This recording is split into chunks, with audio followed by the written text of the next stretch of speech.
Il est déjà 8h25. D'abord, je voulais remercier toutes celles et ceux qui sont autour de moi ici et qui partagent ces dernières minutes. Il reste 3-4 minutes, il me reste 3-4 minutes. Merci à toutes celles et ceux. J'ai même pas le temps de prendre Ahmed, je le regrette, mais Ahmed, c'est l'un de nos auditeurs les plus fidèles. Il est dans le Rhône, à Saint-Priest, il est conducteur routier.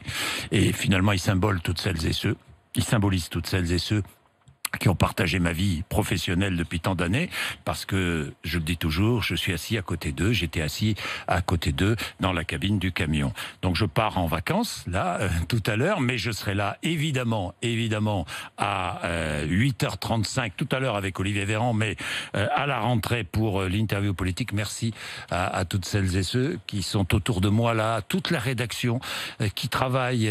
Vous ne les connaissez pas, parfois, vous ne les voyez pas, et pourtant, sans elles et sans eux, il n'y aurait pas de matinée. Il n'y aurait pas de matinée, et je pense à la technique. Je pense à Eric, par exemple, qui est à la caméra portée, là-bas. Je pense à toute la réalisation de cette matinée. Je pense au standard. Je pense à... Et puis, je voudrais dire un mot de ma femme.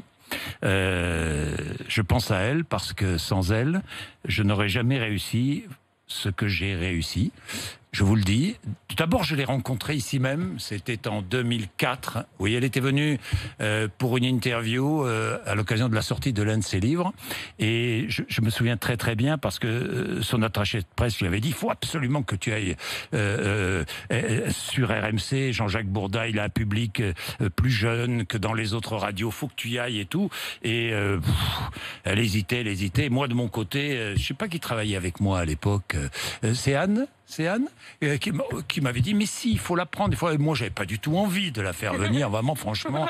On va encore parler de l'Afghanistan, on va encore parler. Non, franchement, l'Afghanistan, bon, ça va, on en a assez parlé. Et puis Anne a insisté. Anne qui produit cette émission. Elle a insisté. Et puis Anne est venue.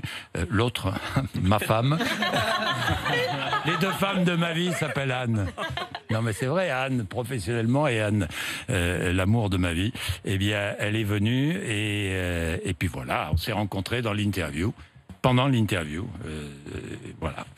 Et toutes ces années n'auraient pas été réussies sans son dynamisme, son exigence et ses critiques. Je peux vous le dire qu'elle me critique quand je rentre. Constructive bien souvent, en me disant: là tu aurais dû faire ça, là tu aurais dû dire ça. Et ça m'a servi énormément. Vraiment. Et je l'embrasse et je lui dis que je l'aime. Il est 8h28 et puis est né un petit garçon quand même, qui actuellement est en vacances chez des copains. Lui, il peut penser à autre chose, il a bien raison. Il est 8h28, donc merci, vraiment. Je continuerai à écouter RMC, bien sûr, à la rentrée. Puis surtout, je serai là avec vous tous aussi. On se croisera à la rédaction.